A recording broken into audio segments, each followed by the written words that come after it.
What is up, YouTube? We are back with long form content number 3, and today is the highly anticipated injuries and pain episode. This has probably been the most requested kind of YouTube thing that people wanted explained, and it makes sense. I talk about it a lot on Instagram. I'm very passionate about this subject, and I feel like it affects so many of us. So many people just looking to train, just looking to find the truth there with everything that's pushed out, and that's one of my biggest beasts with this field and what we have kind of shifted our field to. Specifically, I'm just going to speak from sports performance. Not even going to go into the Cairo PT world right now, but just strictly sports performance. We have shifted from sports performance because it is really hard for us to prove that we win games with our training. It's hard to prove that getting that guy bigger, faster, stronger won us a football game, won us a basketball game.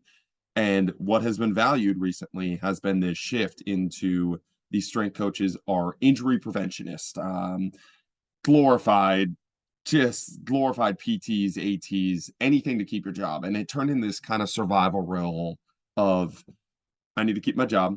This is what's being preached currently. Whether it makes sense or not, whether there's science to back up what we're saying or not, whether we can prove any of this or not, it keeps our job, keeps us hired. We're going to go down this injury prevention role. It gives us a little bit of a moral, like, virtue signal of, like, I'm there for my athletes. I'm here to make everybody feel good. And it has just turned into so much poison for the coaches because the coaches have no idea what the fuck's going on anymore, and for the athletes because you're just breaking their minds. You're fixing their ankles and breaking your minds, and I'll dive deep into that kind of thought process. But it is very frustrating to see where our field has taken this. And again, this is just strictly sports performance. You can expand this to the entire health field in general, but I have 13-year-olds wearing knee braces with no problems with their knees. They were just given a knee brace. I have high schoolers all the time asking, is this roll going to hurt me? Am I going to get hurt with this roll?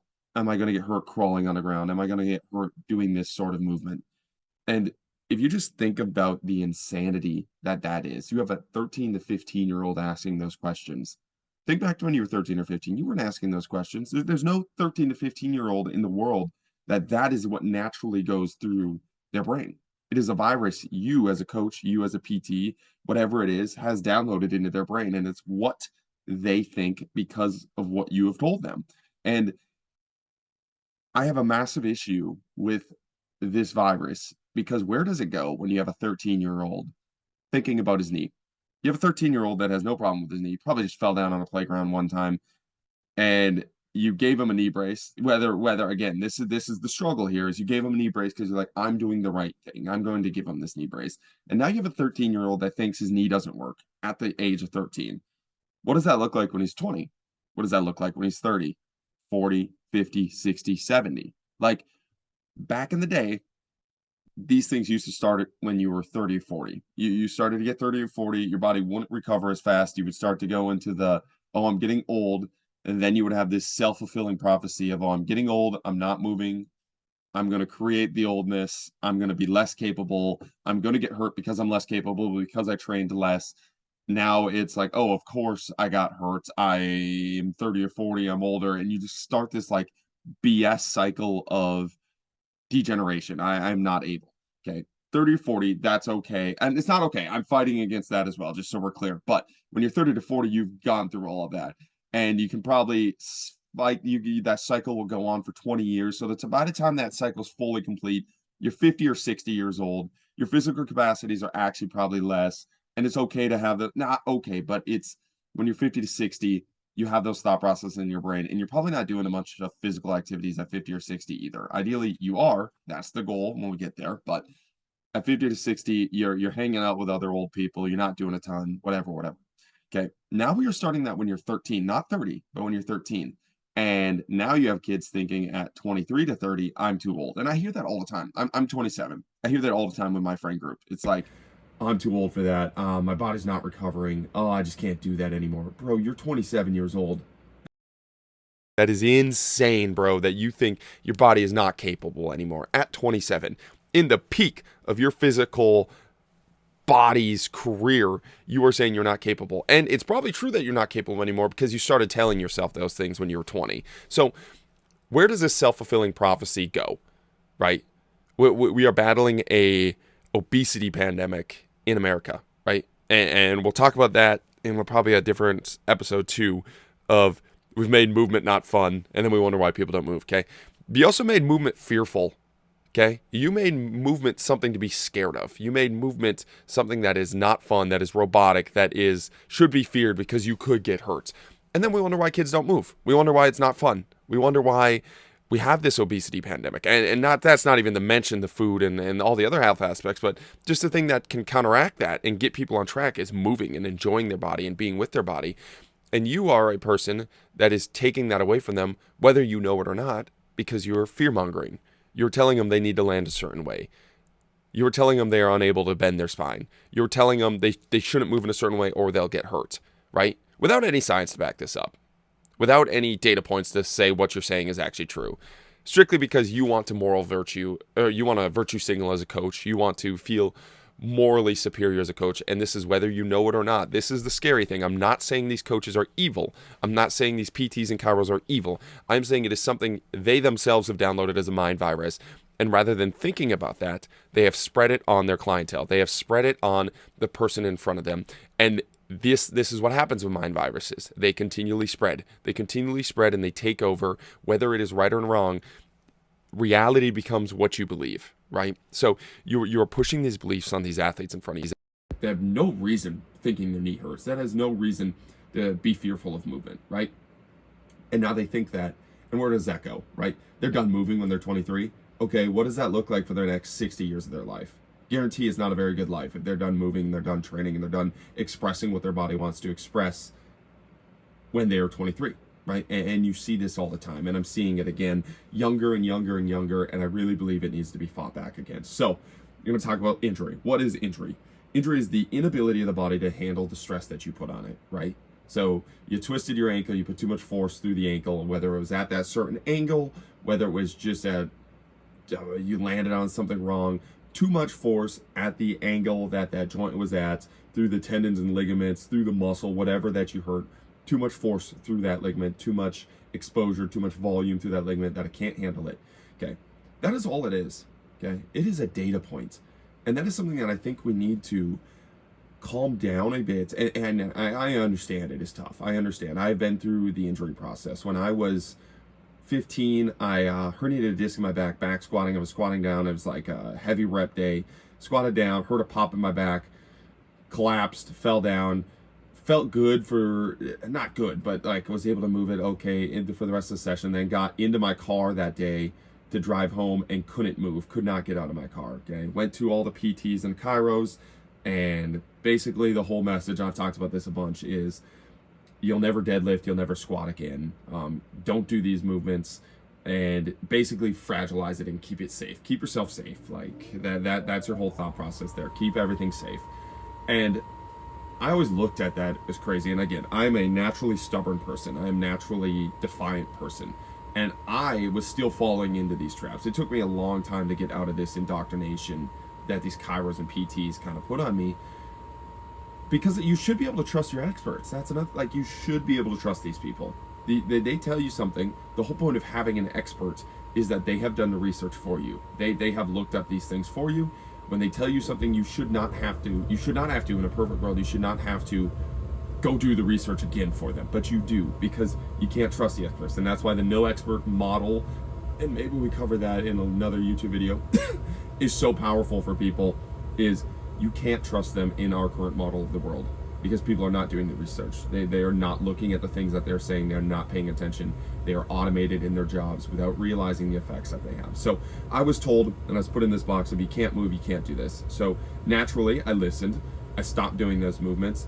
I became less able to do those movements, these movements that I really wasn't struggling with in the first place, and now I can't do them because I never trained to do them, because I didn't prepare my body to do them. And then anytime life forced me into a situation where it was a heavy loaded squat in sports, picking something up in just life, like a backpack, slipping on ice, doing anything, I was so fragile because I was avoiding these movements that life would break me. I would slip on ice and twist my back, and I'd be in bed for a week. Same thing with squats, same thing with deadlifts, anything that would compress my spine or move me into just a certain way, I wasn't prepared for. I would get locked up, and for years I would have usually once a month, maybe it was once every other month, or there'd be a full week where my back would just completely lock up. I wouldn't be able to move, my leg would go numb, crazy things like that. And I'd be stuck, and I'd be fearful, and I'd just be like, oh, the doctor's right. And like, this is where it go. Doctor's right, I shouldn't have done that movement. It's like, I didn't even do it. I slipped on ice, bro. I shouldn't have done that movement. How are you going to avoid slipping on ice? Maybe not be an ath. I understand that part, but I'll work on that aspect. But slipped on ice, and my head would go to almost guilt tripping myself into, oh, I shouldn't have done that movement. The doctor was right. My doctor told me that. And how insane is that? Rather than just preparing for everything and hoping that something bad doesn't happen to you, I was in the thought process of, okay, now I got to cut out walking. Like, do I not walk on ice now? I'm 19 years old. I don't walk on ice now.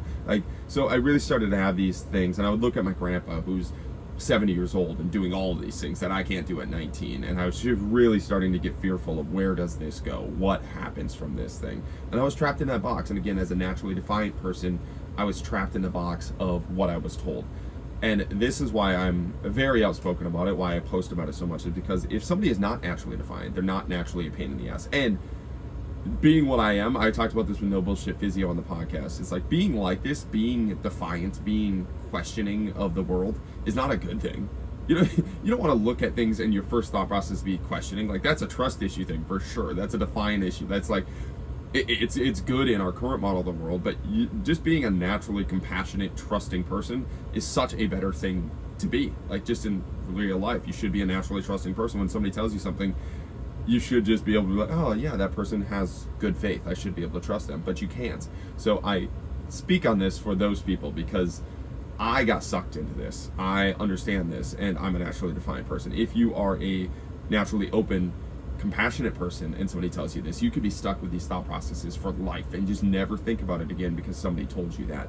And that's a really, really sad life to live, because it's something that was out of your control. You're a naturally compassionate person, somebody told you that thing, and you just trusted it, and now you're being punished for trusting another human, for trusting an expert. And I that just doesn't sit right with me. So injuries are the inability of the body to handle the stress you put on it. A data point. It is a data point. I was squatting too much too often. I was snorting jacked 3D before I did it. I was drinking Mountain Dew and Twizzlers. That was my issue. Okay, it wasn't the squat. I did no mobility work. I did no spine work. I squatted 4 to 5 times a week. Never went under 4 plates on that bar. I was just ripping. I was a high schooler. I was an idiot. I was just looking for the biggest gains. I was trying to be Ronnie Coleman. Okay, that was my issue. The issue was not that my body was broken. The issue was not even the squats. It was how I programmed everything and did it. And the injury should have just been a data point there. Like, hey, dude, you're programming like an idiot. Hey, dude, you're recovering like an idiot.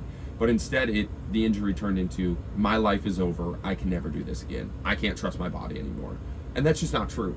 You can always trust your body. That, again, an injury is should almost be a handshake with your body. Like, your body is telling you to trust it. Like, hey, you're pushing me too far. Hey, we're doing too much. Hey, I wasn't ready for that. And that should just be an open communication with your body. Like, let's have this conversation. And obviously it's not a great ideal conversation, but it's the only way your body can communicate with you is pain, right? That's the only way your body can tell you to stop, is through pain. And that's all it's doing. So it should be able to build up that trust with your body, and you should have a deeper connection with your body from that injury.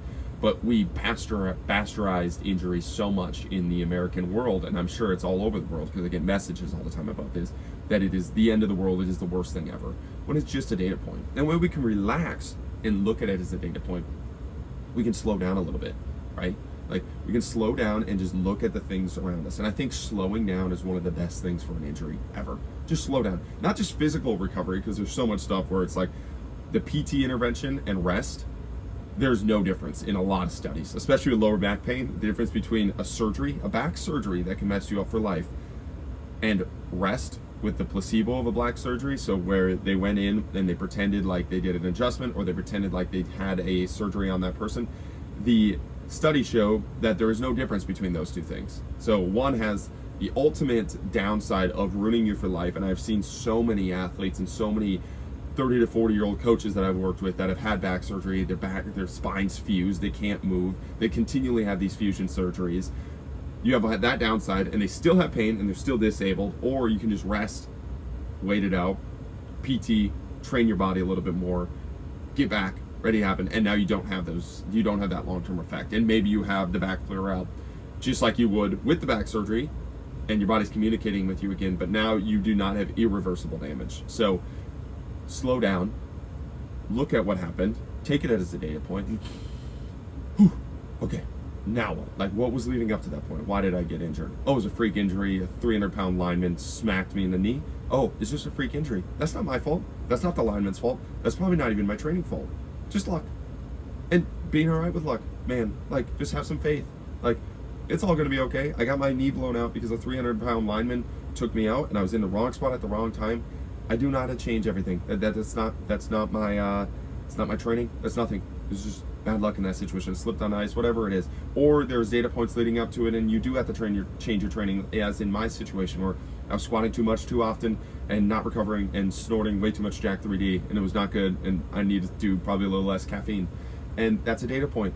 You can slow down and actually have that relationship with your body rather than giving that control over to somebody else or fear-mongering what your body's capable of doing. And that is where I feel like there is such a power in having these conversations with people.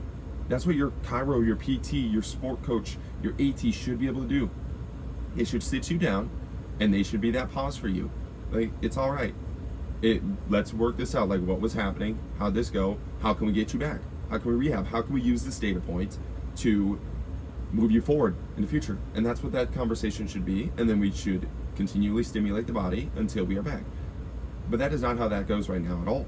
I have seen so many people where they message me that they went in to get their back checked out and they have a surgery plan 2 days later. 2 days later. How insane is that? How just pause and think about that. It's like they met that doctor for the first time on Monday, for the first time, said their symptoms, and the doctor had a surgery plan for them on Wednesday. Irreversible surgery. Surgery you cannot go back and fix. Surgery that we have shown in studies probably does not have the effect that we think it does and has a lot of negatives associated with it. And without knowing this person at all, you met them for probably 20 minutes on a Monday. You had them booked for a Wednesday. How insane is that? And it's like, if all you have is a saw, your only answer is to cut people open. And I just feel like it's such a gross way to do it. And I don't know the biggest shift other than empowering the person themselves by just saying, just pause. Have somebody that you can go to pause those conversations with, talk about them with, and be like, okay, what's happening here? Let's see. And that's not to say surgery is never the answer. Like ACL, you're probably going to get a surgery for that, okay? But let's have a conversation about that. Let's look at the science behind that surgery. What's the success rates of those surgeries? What's the long-term benefits, long-term negatives of those surgeries? How we're going to get them back? What's our goal? Does that surgery fit our goal? Rather than as soon as we see an injury, we're going to cut that person open, or we're going to put a label on them of they are hurt, they will never be able to come back. So we should be able to trust our chiros, should be able to trust our doctors, our PTs, our strength coaches, and we are all guilty of it. But in our current system, it's kind of turned into this money grab. It's like, how do you get money? You don't get money by fixing that athlete, right? For PTs, for chiros, for strength coaches even. Like, if they don't need you, they're gone, right? Or at least that's the thought process. So like, the way you get money is by having them continually show up to your spot, right? So it's almost like you get not benefited, you get blanking on the word, you get punished. You get punished. Man, I should not have been blanking on that word. You get punished for doing a good job. You get your athlete out of there, if you're a PT or a chiro, you get your athlete feeling good and just telling him it's going to be all right in 3 sessions rather than 12. You like make less money, right, in our current system. So there's an incentive to make your athletes not heal. Whether you know it or not, you want them there for the 12 sessions. And this is where I think it's a little bit of a silly argument, because if you get that athlete to heal in 3 sessions, they're always going to refer people to you. They're always going to come back to you when they're injured next, right? So, or something just happens in their life. In the strength coaching world, they're always going to come back to you just because they want to be with you, right? So you want clients that want to be there, not need to be there. And I feel like we are in such a scarcity mindset in the PT, chiro, strength coaching world that we have punished our athletes and punished our clients with that scarcity mindset of feeling like, oh, we'll never get another client. And you probably won't. That's the thing. You have that scarcity mindset because you are pulling them for every penny that they have, right? So you are pulling them for every single dollar that they have, and then they don't come back to you because they have that scarcity mindset. You have that scarcity mindset. You push that, you pulled from them, rather than building up a long-term relationship with that person and getting them healthy and actually doing the right things. And then you kind of double down on that scarcity mindset and build that up, which is just not the move, right? So get rid of that scarcity mindset. Understand they will come to you when they need to. I'm going to get back on the schedule here. I've been ranting for 20 minutes already, and we got so many notes here. So what's another thing that I want to talk about? Prevention and safety in one of the most controlled environments of mankind. Okay, so in the strength coaching world, we are in this prevention and safety model, right? In one of the most controlled environments of all time. That's something that we need to emphasize. Like, the weight room is one of the most controlled environments of humankind. You're never going to get a more sanitized, safer space, and you are making athletes fearful of movement there. What does that look like when they get onto the field or they get into real life, where it is no longer safe, sanitized, and controlled, right? So you are preparing them, you're creating this fairy tale land of safe, sanitized, controlled, and then you are putting prevention and avoidance on that already safe, satisfied, and then you're going to bring them out into this chaos-based world. What does that look like? And this is something that I kind of had the thought process of, and this is definitely a work in progress here with this theory, but how many injuries have we caused as strength coaches by planting a seed of doubt in our athletes, right? The only reason we don't have that data piece, and we don't think about this because we don't have the data piece, because it would be really, really hard to measure, but it's like you're slowing them down on the field. You're making them think about movements. We know that is bad for performance. And when you think about like times that you've been injured, it's when you've been unsure of where to go, you've been unready for the stimulus, and a lot of times slowing yourself down cognitively can lead to those situations. So you have an athlete jumping up for a ball and they have to think about landing in a certain situation. And as crazy as you think it is, the greats, here's the thing, the greats don't think about that at all. The really good athletes, they don't think about that at all. So you're telling all those great athletes that they don't think about that when they're playing, so they ignore you. The athletes that need your help, the athletes that are in that middle ground, they do think about things that coaches tell them because they feel like they need to be perfect. Their window of error is less because they're less athletic, and they do think about these things. So they jump up for a ball and they're thinking about how to land, right? Or they're sprinting and they're thinking about how to sprint. They're cutting and they're thinking about these things, and then they put this capsule of limitation on themselves because the coaches put that on them.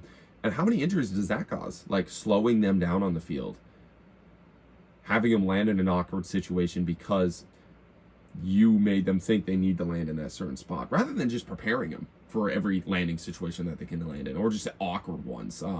Rather than just telling them, hey, go be an athlete, dude, and free them up. And I think that cognitive freedom is one of the biggest things we can give an athlete, especially nowadays, to prevent injuries. You're going to prevent injuries, go free your athlete cognitively and just watch them move, man. Watch their body self-organize in a lot of these situations and find the situations that you prepared them for and watch them move confidently. And man, I just how a confident athlete moves versus a non-confident athlete moves is night and day difference. Night and day difference in that different in movement variability and that different in movement freedom.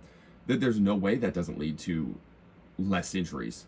Because they move better, man. Our whole thing is like, okay, like the injury prevention side of things, it's like if they move better in these like more bioefficient ways, they'll get injured less because of this, and this. I don't believe that. But you watch these two athletes moving completely differently because you've just given them cognitive freedom, and how much that moving better can help them, I really believe is hard to quantify. But if we could, I think we would see a lot more injuries caused by this injury prevention model. Like, that's such an irony of just the cognitive side of things, is the irony of injury prevention causing more injuries than just the anti-fragile approach to things. And that's not even to talk about the physical thing, which is something I'm pretty passionate about too. It's like, how do you become more resilient? You train your body for the environments that it's going to face on the field, in life, right? Okay, so how do you physically do that? The injury prevention model is taking movement options away, bubble wrapping you, making you safe, right? Okay, again, that is great in practice. It is great when you are in a clean environment, but when that person leaves and has to go pick up something from the ground and you told them not to bend their spine, or they have to go enter the football field and land in a certain way and you told them to land perfect every single time, that's going to lead to more injuries because they are not prepared. Again, we talk all the time about preparing for the demands on the field, preparing for the demands of life. And then we like trick ourselves with this injury prevention model that does neither, because I don't think we're looking at life. I don't think we're looking at the field. I think we're looking in our safe space of a gym, right? We're not actually looking at the positions they find themselves in. And once you look at the positions they find themselves in and the demands of the sport and life, we can start preparing them for that, man. Like, how many different ways can we land today? How can we push the preparation? Can we expose them to deeper ranges of motion? And there is a gradual process to this as well. And I think that's something, like, it's not just this woo woo. There is a side of this where it's just the don't be soft model of your body's not fragile, you're not going to break. Okay. There is that side that's a great red pill for people to take. But you don't just take that. Like, you don't just say, oh, I'm not soft, my body's not fragile. You have to prove that to yourself over and over and over again. Just like you proved to yourself you weren't capable through the self-fulfilling prophecy of degeneration of I'm not capable, and then you continually prove that to yourself by not doing things and becoming incapable. The self-fulfilling prophecy of being capable, you have to prove to yourself. So let's say it's somebody that can't bend their spine very well. They have the issue with not being able to bend their spine. We're not going to Jefferson curl or Jefferson deadlift 400 pounds right away, right? That's not going to be their approach to training. It's going to be, maybe we sit on the ground and we're hugging our knee. We're just folding over, hugging our knee on the ground, and we're building up spinal flexion that way. And then maybe we flip over and we grab our feet and we do some spinal extension, right? That's a data point. My spine can bend, and I feel, oh man, I feel pretty good there, right? Okay, maybe next week we hold it for a little bit longer, or we do from a standing position instead of a prone position. Maybe the week after we add some weights. Maybe the 12 weeks later we're Jefferson curling, we're adding these things. But it's all data points, right? You're proving to your body over and over again that you are capable, and then you really start to believe you're capable, and then you actually are capable. So when you enter situations, you're able to do the things that you didn't think you were able to do before, and you prove to yourself, and it's over and over again. And then it starts that avalanche of what else is my body capable of doing. And once you get an athlete, once you get a client in the thought process of what else am I capable of, I was so limited, what else am I capable of, that is one of the most, like, that is the biggest training stimulus you can give your athletes, is what else am I capable of? Because then they do it themselves. Then they're spinal flowing every day. Then they're pushing their limits every single day. And that, man, that is such a freeing, I've seen that free so many athletes of, oh my God, I can go do this, man. And that is such a better thing than handing an athlete a knee brace. And understanding the power of your words too is something that I want to talk about with that. Like, when you hand an athlete a knee brace, when you tell somebody they can't do something, that may just be one conversation for you. That may be you saw that athlete for 10 seconds and you tried to do something right, and you're rushed as a doctor, you're rushed as a PT, you're rushed as a strength coach, you just said something and you don't even think about it because you see 100 athletes a day, you see 100 patients a day. You're the only coach they are seeing, right? You're the only person they are seeing that day. You're the only one they're listening to that day. So although you see 100 and you say 100 different things, the one word you say to that athlete, they hold on to. You don't even remember it, but they hold on to it. And I've had situations like this where I went back and told a PT or told a chiro, or told a coach, either a good or bad thing they told me that carried on for a long time. And they never, not once have they remembered saying it. Whether it was the best thing that changed my life or one of the things that I felt like really limited to me, they never remember it because they're so busy. So this is the thing. It's like, you have to understand that the power of your words. You have to understand the power of this mind virus you infect people with without understanding you are doing so. Okay. So you need to pay attention to your words. You need to pay attention to what you say when you limit people's minds and the power of the mind. So one of the other things, let me see what other notes I wanted to talk about there. Yeah. Metaphorical truth. What you believe in is what you see. Prove to yourself over and over again. What does a program look like that gets us back? We kind of covered that. It's continually proving to yourself that you can do these movements. Some other questions that I have for an athlete training. Oh, for an athlete training hard, how would this look? So somebody asked on Instagram, for an athlete training hard. So it's not somebody that's injured necessarily, but maybe that was like me, that's less capable. So that, like, when I got over my injury of the herniated disc, I was still pretty bricked up. Bricked up's probably a bad word there, but like locked up. I didn't feel like I was moving very good. So for an athlete like that you're stiff and you feel like you're losing the range of motion without necessarily being injured, how can you add in some of these things? Keep your main lifts. So one of the things, like, you just sprinkle in these things, like these extra range of motion, these flows, these positions you're not comfortable in, these landing positions. Keep your main stuff. Keep your NOS. Keep your squats, keep your high jumps, keep your broad jumps, whatever, keep those things. Okay, you have these things. It's not one or the other. It's not you just go full movement variability and lose your stimulus, right? Not that this isn't stimulus, but you don't just throw everything out. Okay, so you keep your nos here, and then you just sprinkle in movement variability slowly, like bending the spine. For a lot of athletes, just doing a dumbbell side bend. First time in their program, they've probably bent their spine because they've been doing fucking pail-off presses and front planks their entire time. Like, just adding in some sort of spine. So we'll do a heavy squat, and then we'll do some spinal flows where they're doing side bends and side twists. Okay, T-spine, side twist. Well, I just add that in. For jumps, working on landing position, we'll do a jump mat vertical, and then we'll do a horizontal movement problem that day. So we have our vertical stimulus, which is the jump mat vertical, and horizontal movement problem, which is maybe a 180 broad jump. So we're just twisting and landing in a broad jump position. So twisting and working on some of those positions, proving to ourselves that we can twist and land in some awkward positions in a controlled environment. What's that look like on the field? Building those things out.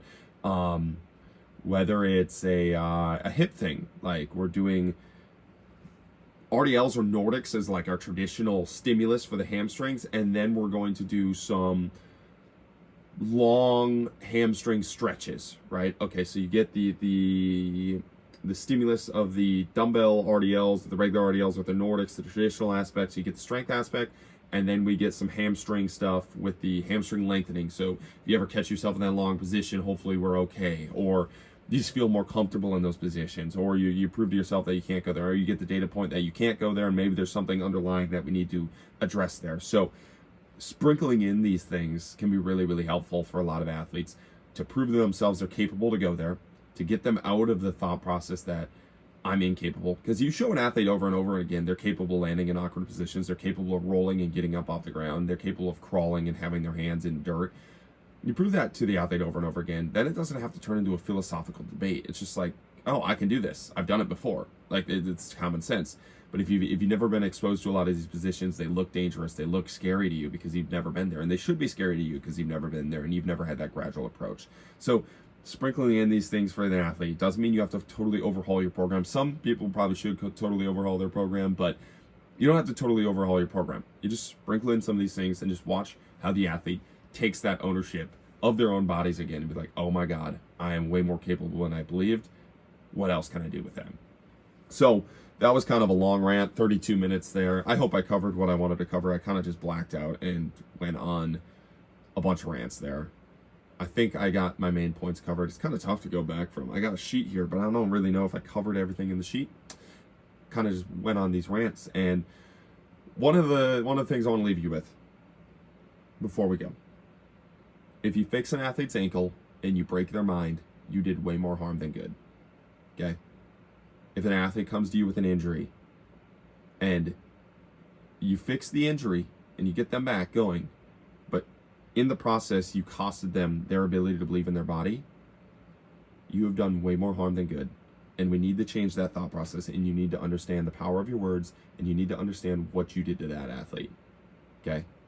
Just because you fixed one thing does not mean you helped that athlete out, especially long term. If you took away movement options from them, if you took away confidence in their own body's ability to heal or perform, they are worse off coming to you. And as health practitioners, we have taken an oath, we have become experts to help these athletes, and we are not doing that in our current model. So be the change. Don't limit your athletes. Keep chopping wood. Boom.